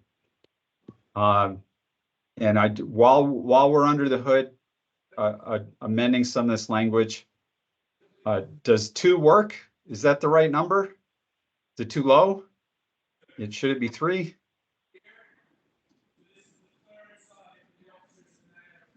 And who has time to keep track of how many animals there are in all these houses? If something goes wrong. You know, it's a nuisance-based issue, right? Right, that's right, yeah. Yeah, neighbors, exactly. Something goes wrong. Neighbors, you know, doing a terrible job caring for their dogs, and they're creating a nuisance for another neighbor. And there's 3 of them, so you call and say, "Hey, this guy's got three dogs." I think I'd like to see some information on what sort of violations we experience in this area. Yeah, You know, from the animal Right. control folks. Yeah. And you don't- A little big you don't have brothers to me. yeah. Some towns have a municipal ordinance that also establishes, you know, a limit on animals. You don't have any. You don't have municipal ordinance to this effect. This can be accomplished through municipal ordinance as well, and sometimes it's better done through municipal ordinance because then it's enforceable by police department or an animal control officer instead of a ZEO. Yeah. Okay, so just something to think about. But I think we Okay. should correct this so that you don't have to have a minimum lot size to have a dog. Agreed. Okay. So our next steps are to continue development of these amendments for consideration. So I'll take all the feedback I received from you this evening. Do some more homework, sharpen the pencil, produce some maps. And what I'll do is I'll share as much as I can in advance of our next meeting so you can digest it. As we always do, I will share this presentation so that you can dig further into the numbers, all the calculations we did, and all those bullet points that we didn't have a chance to to walk through step by step.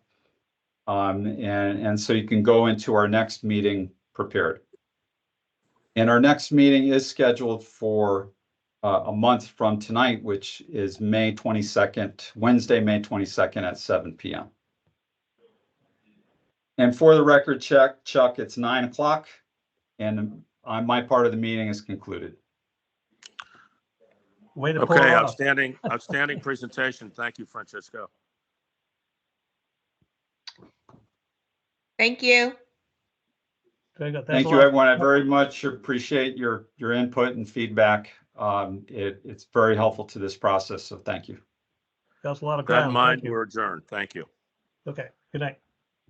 Good night, everyone.